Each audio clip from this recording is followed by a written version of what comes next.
it's Lynette with Charm Grammy Crochet. How are you today? This video is a not yarn video. This is a travel video. It's more like a sightseeing video of things that we've seen when we were in Mississippi and since we've left. We went to the World War II Museum in Mississippi. We've been there no, I'm sorry, that was in Louisiana. We were staying in Mississippi, but the World War II Museum is in Louisiana. If you've not ever been there and you have any at all desire to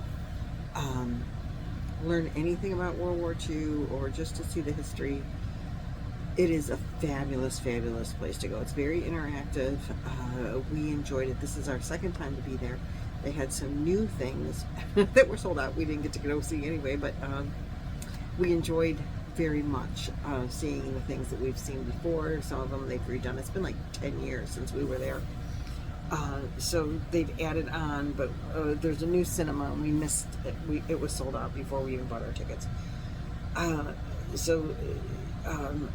We're gonna, that's first on the agenda is the World War II Museum.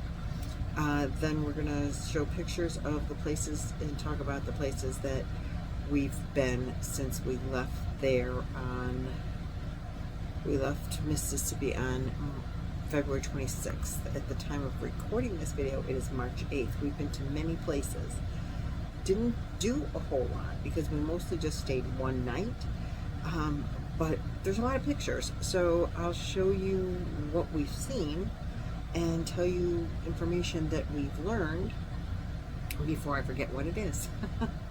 So if you are interested in a sightseeing video with lots of pictures, please stay tuned. If you like it, please give it a like, a thumbie. They're free. And if you are not subscribed, please do that. If you are not into the travel videos, I always like to let you know, because I am mostly a yarn channel, but I always like to let you know if it's a travel video. And this one is. So if you're not into that, just don't watch it. That's okay. That's all I got for you as far as face-to-face. From this point on, I will be talking over the video, over the pictures as they come up. And we're going to start with the World War II Museum, and then we'll go from there. So at the end, I will come in and say goodbye. But I hope you enjoy.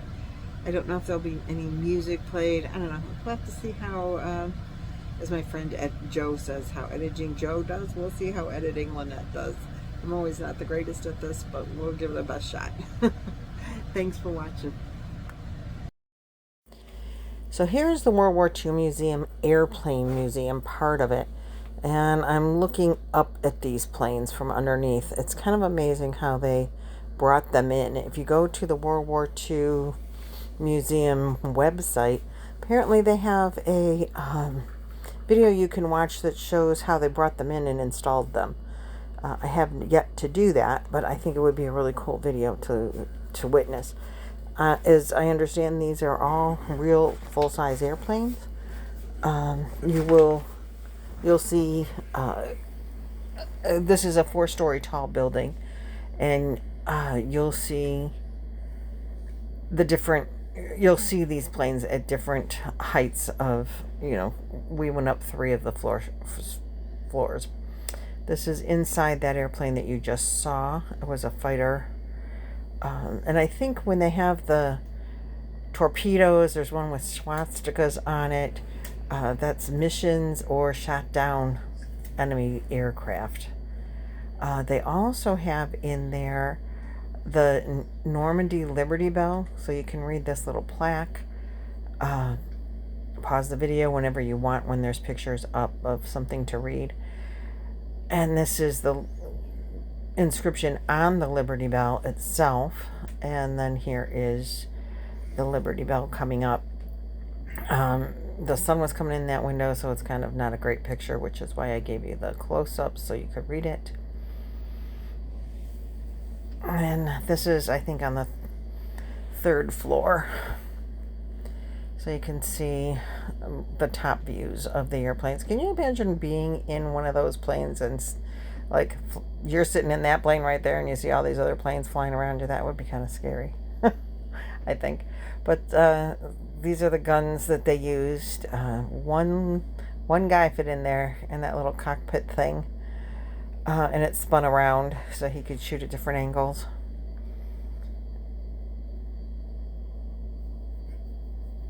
Very cramped quarters for these guys.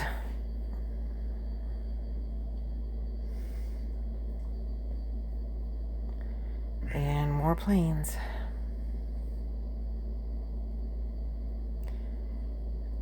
And that's straight down into the cockpit of the fighter. If you noticed, you'll be seeing a picture of the walls of pictures, and those are all those people got special accommodations, and for the life of me I cannot remember what the special accommodation was, but it was every person that got that accommodation is on the wall. It's like the top accommodation you could possibly get when you were serving in World War II, and those people did get that accommodation. So you'll see a picture of them coming up here in a minute.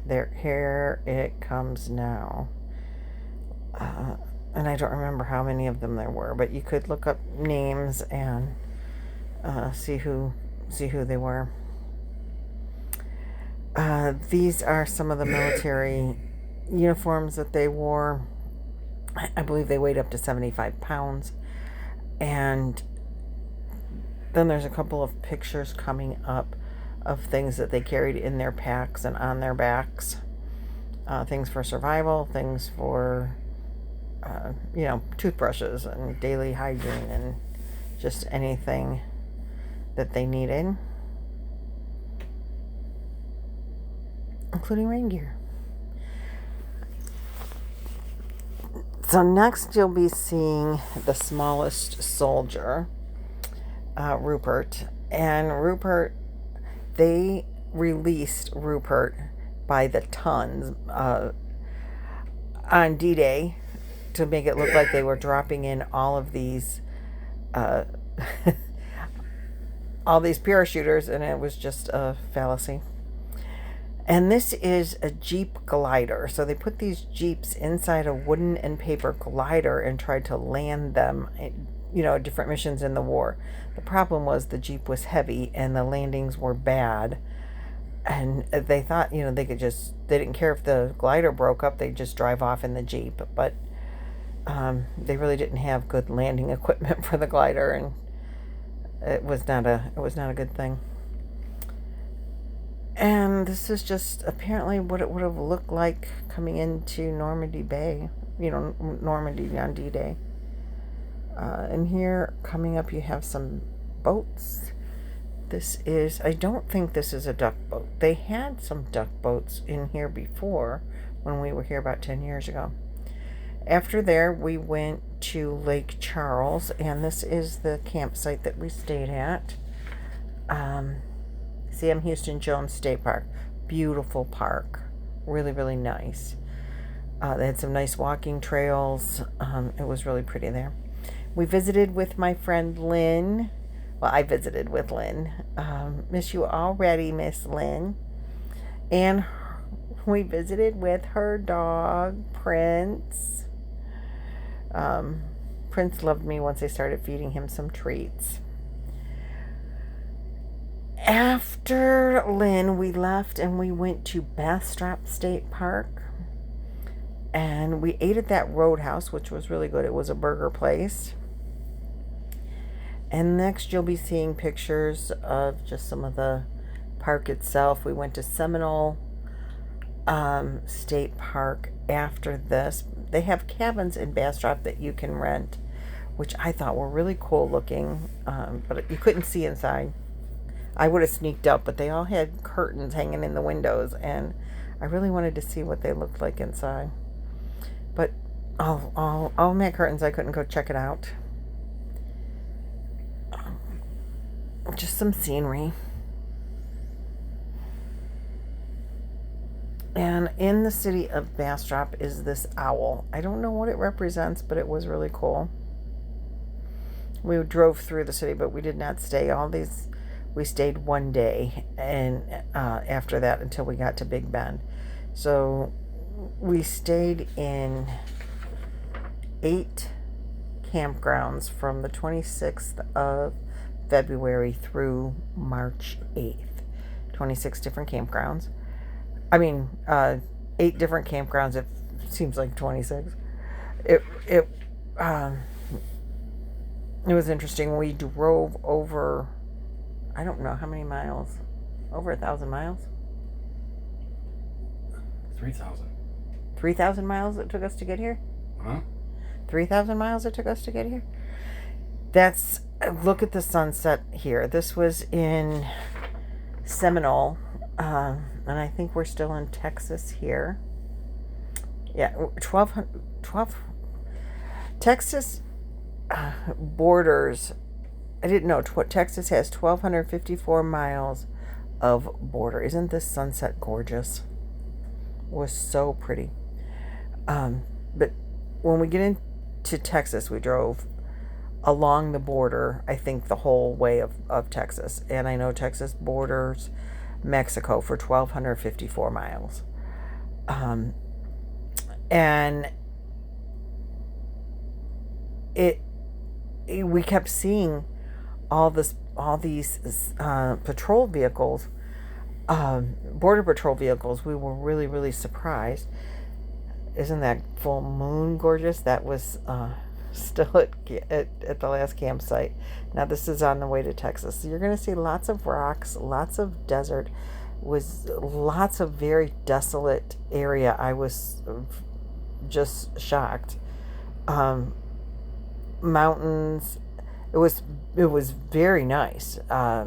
This little map coming up is showing us in the border. The black line is the border. If you see blue, that is the Rio Grande. And this blimp that you're going to see here, we're like, what kind of blimp is that? What is going on with that thing? It's not moving. Well, it's a tethered blimp. It's used by the Border Patrol to help monitor the border. And you'll see another one in future pictures, and I'll explain that when we get to it. But lots of rocks, lots of cactus. And this is on our way into Big Bend. Big Bend is a national park, and I believe there's a state park inside the national park, is my understanding of how it goes. But Big Bend National Park is over 800,000 acres. We saw very few animals. No animals, only birds, and very few birds. It was 100 degrees the day that we got into Big Bend State Park, or National Park. It was 95 degrees the next day. And this was like March 1st, 2nd, 3rd, I don't know. It was crazy. That mountain, I don't know if that was a dust storm, but I don't think so. I think that was the cloud cover that made that picture look hazy in the background. And you'll see another one that looks that way. Like it's not hazy in the foreground, but the background is hazy. And I believe that was the clouds because we were up high. And it got hazy in the background. So we could think it was and it stormed that night in the mountains there. Very pretty. I wish it had more color, but it's wintertime, so the spring colors haven't shown up yet. I can't imagine what it would look like in the spring. We went through this tunnel, and this is coming out of the tunnel. I have a better picture of that. This is more of the border. When we were in, as I said, Big Bend in Texas traveled the border of Mexico and the U.S. And when we are at the Rio Grande, saw lots of this cactus. I think this is prickly pear cactus, but I'm not sure. Uh, this is day 2. We arrived at Big Bend on one day and we spent the next day sightseeing. And we do go to the Rio Grande. And you can walk up to the water. At that point, when you get to the water, oh, here's more of that tunnel. So it's a long tunnel, guys. A truck went through and he blew his horn at the beginning, and you could hear the horn come out of the far end of the tunnel before the truck. It was really cool. It was like delayed sound or something. So anyway, when we get to the Rio Grande River, and I will definitely point out that picture specifically. You walk up to the river. If you step in the river, you are in Mexico. And there's several areas like that where you just could step over and be into leave your country. And I thought those pictures were coming up closer to the border. Oh, those are ruins of some kind. If you can tell the rock formations there. Here we go. This is the Rio Grande. And if I stepped in the water, I was in Mexico and not in Texas any longer. Not in Kansas anymore. Well, you're not in Texas anymore. It was really pretty. Not nearly as big as I expected the Rio Grande to be. We actually even saw areas of it that were dried up when we headed more towards New Mexico, and when we got into New Mexico. Now, this picture is the other side of the Rio Grande, so if anybody was trying to cross there, they have to come over that cliff to get into the U.S. From that border. And I cannot believe how straight the top of this mountain was. It was so flat compared to everything else. Here's more pictures showing the black line is where the border crosses over the Rio Grande, and that's where we were, where it's right there. And more Big Bend. Like I said, it's 800,000 acres. That's a cactus or a palm tree, I'm not quite sure. But it's blooming. And so I thought I would get a picture of the white there.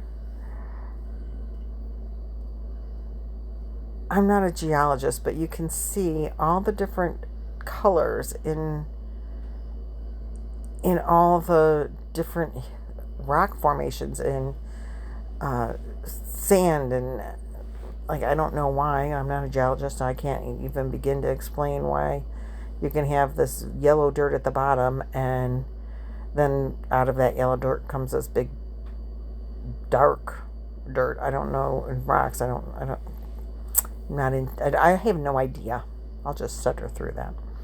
Here is again the Rio Grande in a different spot. Not very deep at this point, but there's kind of a drought situation going on. It was extremely high heat when we were in Texas. In Big Bend, they have some, this was part of an old town that's no longer a town, but now they've made it into,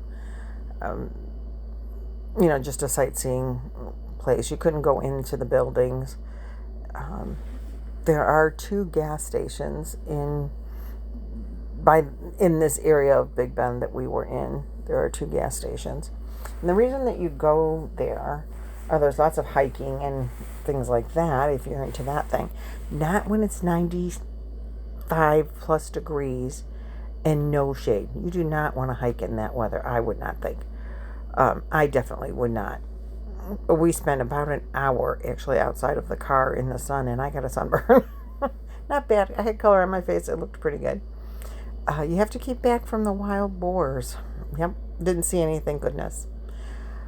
But there were signs posted for that, and bears. But the reason that you go to Big Bend, one of the big reasons is it is the lowest light pollution. Look at that purple cactus. So cool, right? But anyway, one of the reasons you go there is because there's the least light pollution in the whole lower 48 in this spot in Texas, because it's so unpopulated. We had 0 cell service. You could make a 911 call, and that was it. You could maybe send a text message if you could catch a satellite at the right time. But you go there to see the night sky, where on a cloudy day even you should be able to see a bazillion stars. But at the right time, you can actually see like the whole Milky Way. I've seen pictures. Now this is sunset. You don't really get to see the sunset because it's behind everything. But these were the clouds that were there, and I thought were beautiful as the sunset.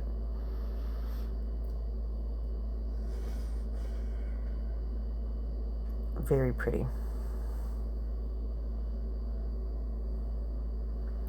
Now, the first night we were there, it rained, but we did get to see some stars. There were stars even though, but you were catching lightning, and that's some of the stars. You can see Orion's belt, the 3 dots in the middle. I zoomed in, and this is Jupiter. And then you're going to see another, I think it was called Peep-Up. I don't know why I have this red dot in that picture. Don't know where it came from. After I showed Roy the red dot, I tried to find it again, and it wasn't there. Now you're going to see the moon rise.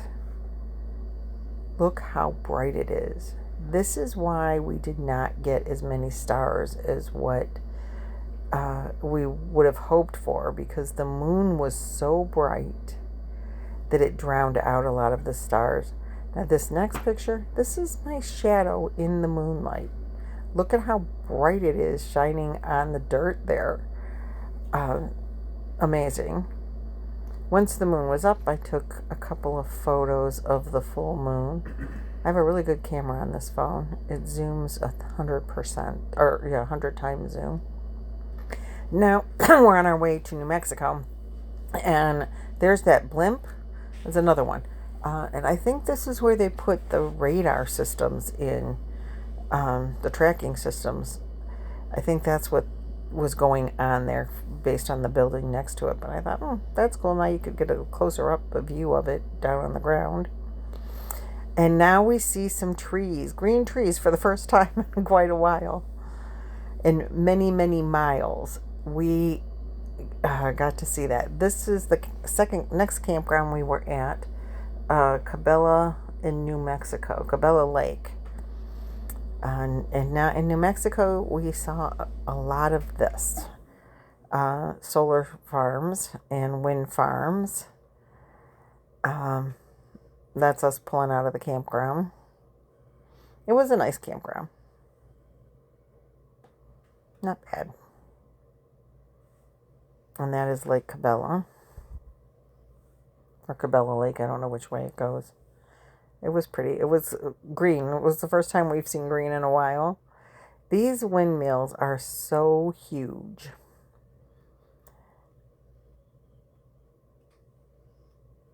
And more mountains. Now we're driving through New Mexico. It was really pretty as well. You cross at one point and you'll see a difference. We saw cows. There's cattle farms, but you see no buildings. I only got a couple of the cows in that picture. The black are the cows. Cattle farms, but there's no buildings. Like, I have no idea. They're just free range. They can go wherever they want, or they just hit this. So you see the change in scenery here? We went from all that brown to this bright yellow flowers. We crossed the Continental Divide.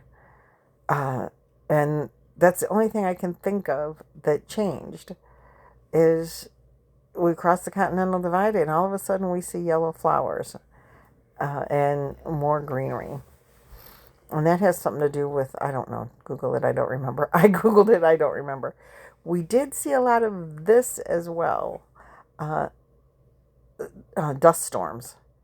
And there's signs on the highway to, you know, if you can't see, pull off the side of the road. Don't just stop in the middle of the highway, because visibility might go away. Might have zero visibility during a dust storm.